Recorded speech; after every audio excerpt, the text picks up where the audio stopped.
Hi guys, welcome to my channel. Les gars, à la nôtre, à 2020, à ma première vidéo de 2020, à ma chaîne YouTube en 2020, je vous souhaite une bonne année, plein de bonnes choses, la santé, l'amour, la famille, les amis. Je vous souhaite de garder les gens qui tirent le positif en vous, de garder toutes les bonnes personnes qui sont autour de vous. En tout cas, je vous souhaite plein de bonnes choses. Ça fait super longtemps que j'ai pas filmé et que j'ai pas mis de vidéo. On est en 2020, je pense qu'il faut commencer à se remettre au boulot. D'où cette vidéo. Et puis, comme vous savez, j'ai fait 4 mois en Hongrie, en semestre à l'étranger. Je l'ai dit dans ma précédente vidéo. Mais j'ai jamais raconté, je vous ai jamais dit vraiment précisément ce que j'ai fait. Vous raconter comment ça s'est passé parce que bien évidemment, enfin, j'ai passé 4 mois là-bas et il y a plein de choses à raconter. Il est grave bon. J'espère que la vidéo va vous plaire. Je pense qu'on peut passer au générique.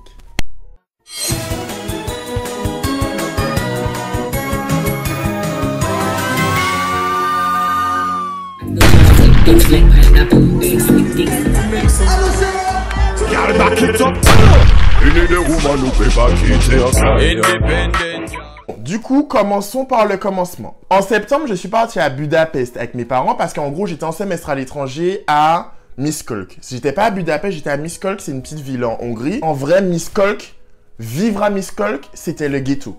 C'est une ville super reculée, c'est pas forcément une grosse ville, il n'y a pas forcément beaucoup de trucs, il n'y a pas forcément beaucoup de gens. Et même les Hongrois là-bas, parce que faut savoir qu'en Hongrie, on parle hongrois. Alors, je ne savais pas que cette langue existait, enfin...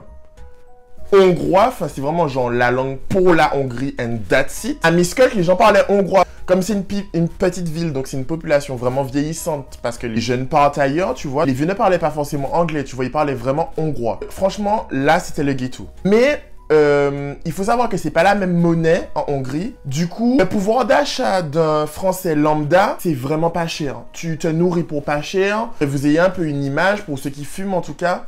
Un paquet de clopes en français à 10 €, ben en Hongrie c'était genre 3-4 €. La vie était vraiment pas chère là-bas. J'ai pu faire plein de voyages, j'ai pu faire plein de trucs que j'aurais pas fait en temps normal. Si la vie ne m'avait pas obligé à aller là-bas, ben j'y serais jamais allé et j'aurais jamais découvert tous ces paysages et tous ces endroits. J'ai vraiment gardé des moments super positifs du semestre et je pense que si j'étais pas parti en Hongrie, que j'étais parti dans une autre grande capitale et tout, je les aurais pas forcément vécus. La Croatie et tout, en tout cas en ce qui me concerne, c'est pas des pays que je comptais visiter, enfin c'est pas des pays qui me tapaient dans l'œil particulièrement et c'est des pays que j'ai fait parce que j'étais obligé de partir en Hongrie et j'ai pas regretté du tout. Bref, du coup je suis parti en Hongrie avec mes parents. C'est un pays de l'Est, ils parlent hongrois, c'est pas la même monnaie, je connais pas du tout. J'étais pas forcément à l'aise de partir là seul directement. Je suis parti avec ma soeur. On est resté 3-4 jours. On a vu Budapest. C'est une grande ville. Les gens sont super sympas. Il y a plein d'endroits où marcher et juste regarder, en fait.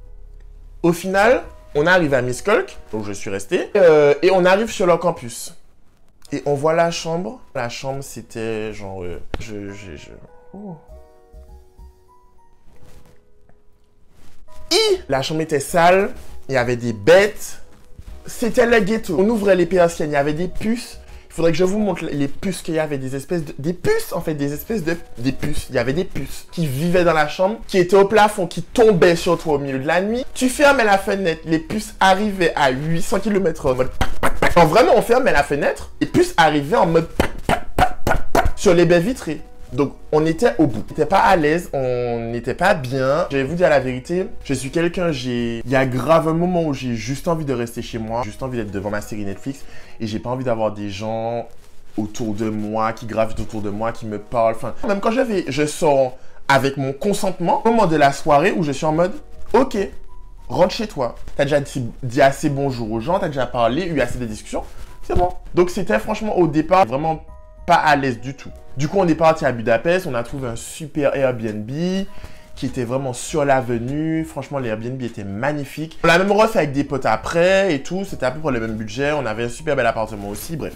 Et on n'a pas payé cher, on a payé, je crois, 80 € par personne. Et en soi, tous les voyages que j'ai fait, dans le logement en tout cas, c'est ce budget-là que j'ai mis à chaque fois. Du coup, on est revenu, on s'est inscrit à nos cours. On n'avait pas beaucoup d'heures de cours par semaine. Du coup, il s'est avéré qu'on avait cours que le mardi et le mercredi. Donc, tout le reste du temps, on était vraiment dans le campus à ne rien faire. Mais les gars, le campus, vivre sur le campus en communauté, ça veut dire que c'était toilette commune, douche commune, Enfin, vie commune, ça veut dire que, frère, tu t'es réveillé à 4 h du matin pour aller faire pipi. Faire pipi parce que c'est le milieu de la nuit et que t'es dans zéro ambiance, en fait. Et tu croises des gens boulés. Hey, how are you? Nanana, hey, nanana. Frère, il est 4 h du matin, t'as juste envie de faire pipi. En vrai, c'est ça qui était chiant. Mais avec le recul, sur le coup, c'était chiant, mais ça fait des souvenirs, tu vois. Mais c'était chiant. J'en faisais un peu n'importe quoi. L'état de la cuisine.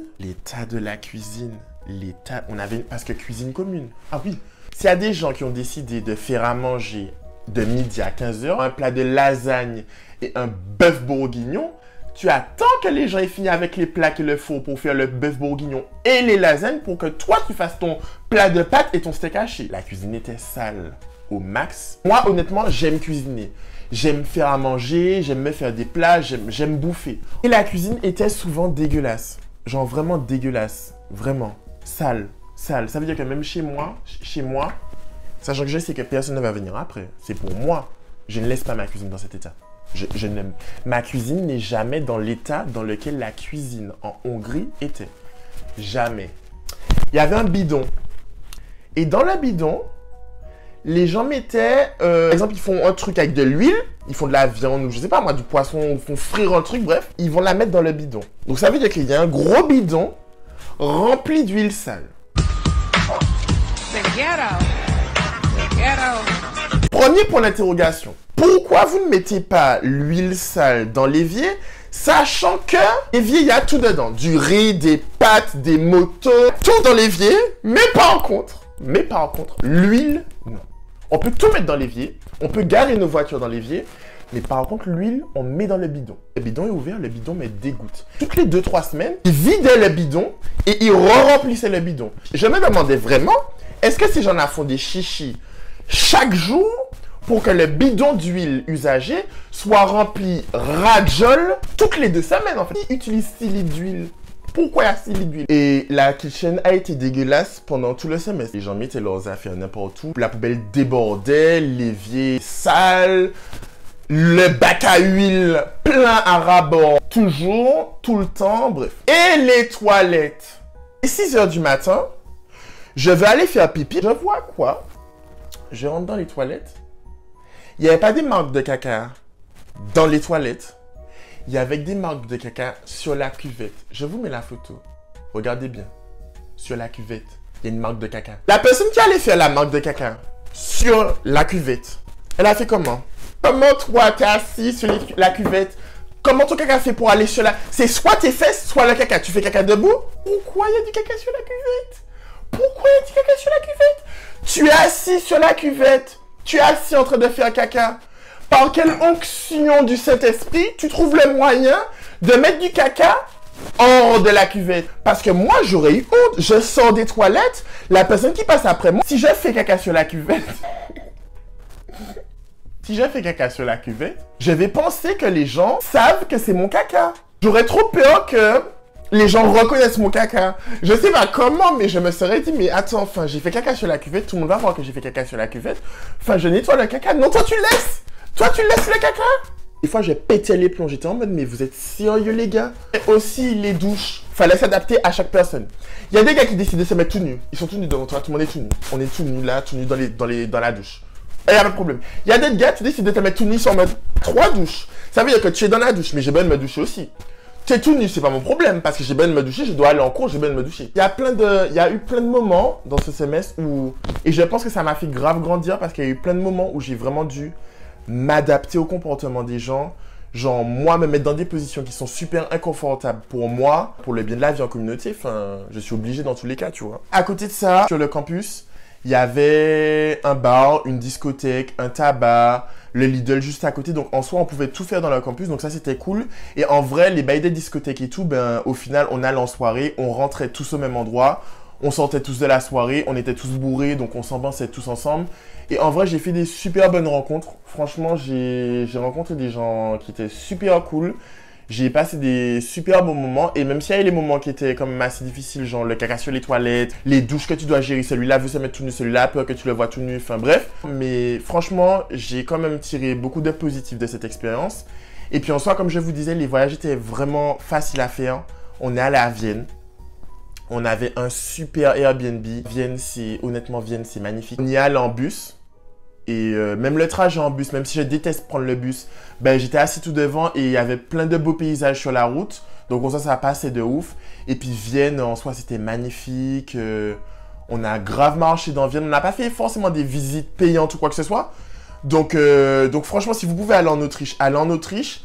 Et on a fait aussi la Croatie. On est parti en Croatie. Et les gars, la Croatie, un délire. Un délire. Honnêtement, c'était un délire. En ce qui me concerne, c'est pas forcément un pays qui m'attirait de ouf. Enfin, je savais que c'était joli, mais c'est pas forcément sur ma wishlist des voyages que je voulais faire. C'était pas forcément en haut, tu vois. Et c'est magnifique. On était dans un appartement qui donnait sur deux paysages qui étaient vraiment diamétralement opposés. Et d'un côté de l'appartement, je voyais les montagnes de ma chambre, des montagnes, une chaîne montagneuse magnifique. Et de l'autre côté, on voyait la mer. On y allait en voiture et la route en voiture mais c'était un plaisir. On a fait 7 heures de route entre Hongrie et la Croatie, mais c'était un plaisir parce que les paysages étaient magnifiques. Du coup, voilà, enfin, si vous pouvez faire tout ce qui est soit Budapest ou encore Vienne ou encore Split en Croatie, faites. Même si vous n'avez pas la volonté de le faire, faites-moi confiance, c'est un truc de ouf. Peu avant qu'on parte, on a eu un épisode neigeux et il y a eu beaucoup de neige et c'était super beau. Et d'ailleurs, je suis parti, il me semble bien, ouais, je suis parti sous la neige. Et vraiment, c'était beau. Vraiment, ça de couches de neige. J'ai fait des belles photos. La neige se posait à certains endroits. C'était super beau. Donc franchement, ça, c'était cool. On a fini le semestre sur une petite touche neigeuse. Et c'était super beau. Je pense que je vous ai tout raconté. Après, il y a eu 4 mois, donc forcément, il y a des galères que j'ai oubliées ou qui sont passées dans mon esprit. Je vous dis la vérité, les galères nous ont fait beaucoup rire. Ne serait-ce que la galère que j'ai voulu faire passer par un raccourci et il y avait de la boue et j'ai fendu ma gueule. Et vous avez mis des captions de partout avec la vidéo. Ben, quand je parle de galères rigolotes, entre guillemets, même si sur le coup, ça me faisait chier. Mais c'est des galères rigolotes qui créent des souvenirs et même sur le moment, t'es en mode flemme, ma vie c'est de la merde.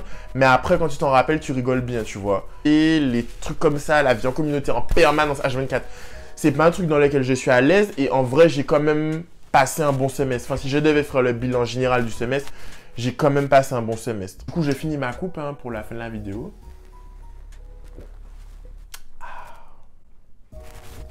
J'espère que la vidéo vous a plu. Mon mot pour 2020, c'est vraiment... parce que je pense que c'est notre problème à tous, la procrastination, le fait d'avoir plein de projets et plein d'envies dans la tête et qu'on ne les met pas en œuvre parce qu'on a la flemme et parce qu'on se dit après ou parce qu'on a peur et tout. Vraiment que ça sorte de votre vie en 2020 et que vous essayez de faire le maximum et que tout ce que vous avez envie de faire, tous les projets que vous avez dans votre tête se réalisent. C'est vraiment ce que je vous souhaite. Et puis j'espère que vous avez aimé la vidéo. Si vous avez aimé, vous likez. Si vous aimez mon contenu, vous vous abonnez. Si vous aimez vraiment mon contenu, cloche de notification pour avoir une notification à chaque fois que je sors une nouvelle vidéo. Et puis voilà, je crois que j'ai tout dit. Encore une fois, bonne année. Je vous aime fort, fort, fort. Et je vous fais de gros bisous.